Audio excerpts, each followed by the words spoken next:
Hi friends, welcome to London Tamil kitchen. இன்றைக்கு நான் யாழ்ப்பாணத்து பாரம்பரிய சிப்பி ரெசிபியோடு வந்திருக்கிறேன். சிப்பி எப்படி செய்கிறேன்னு சொல்லி ஸ்டெப் பை ஸ்டெப் பார்ப்போம் வாங்க.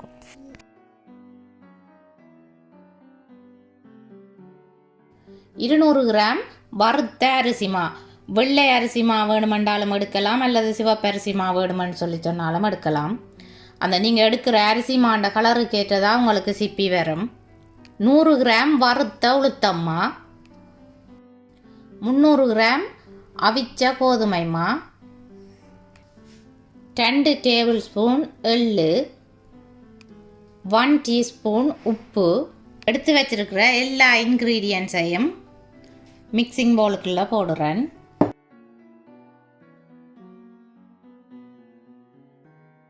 எல்லாத்தையும் சேர்த்து அகப்பக்காம்பால் மிக்ஸ் பண்ணுறேன்.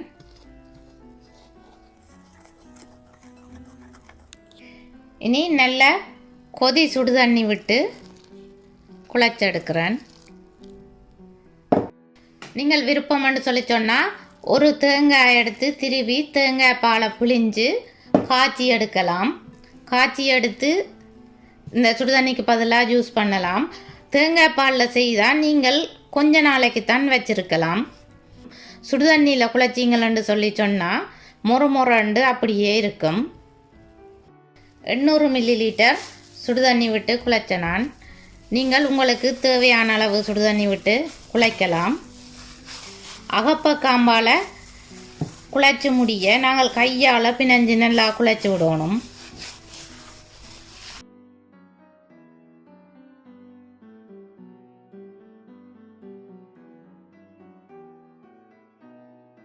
சிப்பி மாவை நல்லா குழைச்செடுத்தாச்சு.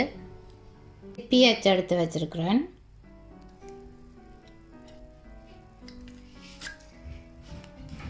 சிப்பி அச்சை உரலுக்குள்ள போட்டுட்டேன்.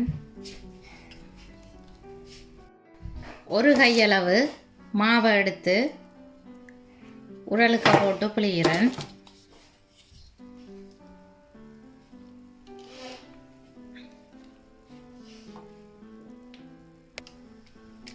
நல்லா ஈஸியாக பிழியக்கூடிய மாதிரி இருக்குது. ஒரு கத்தியாலேயோ அல்லது இன்னொரு அச்சாலேயோ கொஞ்சம் சரித்து இந்த சிப்பி மாவை வெட்டி எடுக்கிறேன். நீங்கள் உங்களுக்கு விருப்பமான டிசைனில் வெட்டி எடுக்கலாம், விருப்பமான சைஸ்லையும் வெட்டி எடுக்கலாம்.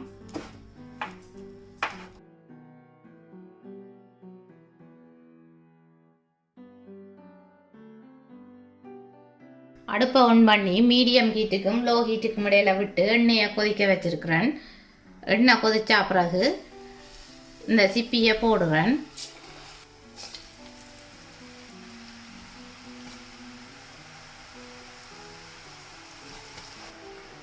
சிப்பியை போட்ட உடனே கிளறக்கூடாது, உடைஞ்சு வந்துடும். கொஞ்ச நேரம் பொரிஞ்சா பிறகுதான் கிளறணும்.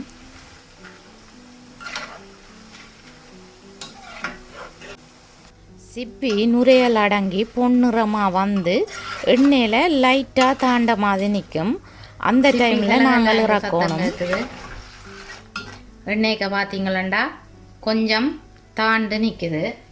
இப்போ வடிச்செடுக்கிறேன்.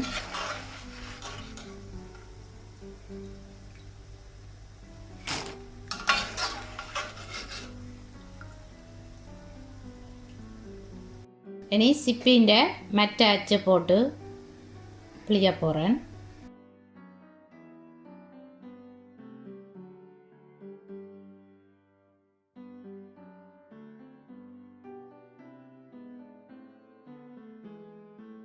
ஒவ்வொரு டிசைனான சிப்பியையும் நீங்கள் தனித்தனியாக தான் பொரிச்செடுக்கணும். பொரிகிற டைம் வந்து வித்தியாசமாக இருக்கும்.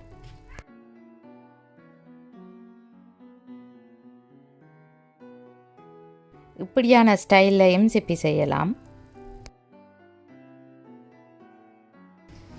150 கிராம் சீனி எடுத்து வச்சிருக்கிறேன். 50 மில்லிலிட்டர் தண்ணி விட்டு இந்த சீனி பானியை காய்ச்சி எடுக்கிறேன். மீடியம் ஹீட்டுக்கும் லோ ஹீட்டுக்கும் இடையில விட்டு இந்த சீனி பானியை காய்ச்சி எடுக்கிறேன். ஒரு கம்பி பதத்துக்கு காய்ச்சி எடுக்கணும். நீங்கள் அரை கம்பி பதத்துக்கு காய்ச்சி எடுத்தால் சிப்பி வந்து இளகிடும்.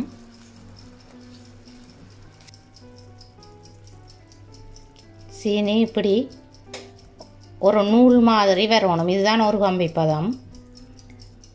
இப்போ நான் அடுப்பு ஆஃப் பண்ணுறேன். இந்த சீனி பானியை இப்படி பரவி ஊற்றுறேன்.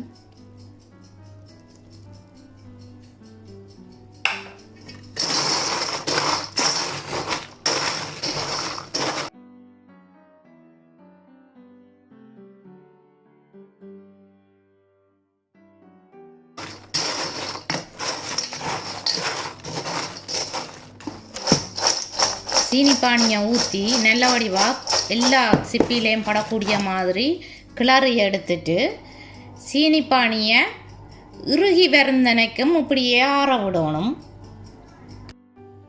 சிப்பி ரெடி. எப்படி கிறிஸ்பியாக வந்திருக்குதுன்னு பாருங்க. கேட்டதா சத்தம்? என்னுடைய வீடியோ பார்த்ததுக்கு ரொம்ப ரொம்ப நன்றி. இந்த ரெசிபி உங்களுக்கு பிடிச்சிருந்தா நீங்களும் ட்ரை பண்ணி பாருங்கோ. நீங்கள் இந்த சிப்பியை கல்யாண வீட்டுக்கு அல்லது பூப்புனித நீராட்டு விழாக்கு தட்டுக்கு வைக்க போகிறீங்களன்னு சொல்லி சொன்னால் எள்ளு போடாமல் செய்யணும். மீண்டும் இன்னும் ஒரு அமேசிங்கான ரெசிப்பியில் உங்களை சந்திக்கும் வரை உங்களிடமிருந்து விடைபெறுவது உங்கள் மதி. பாய்.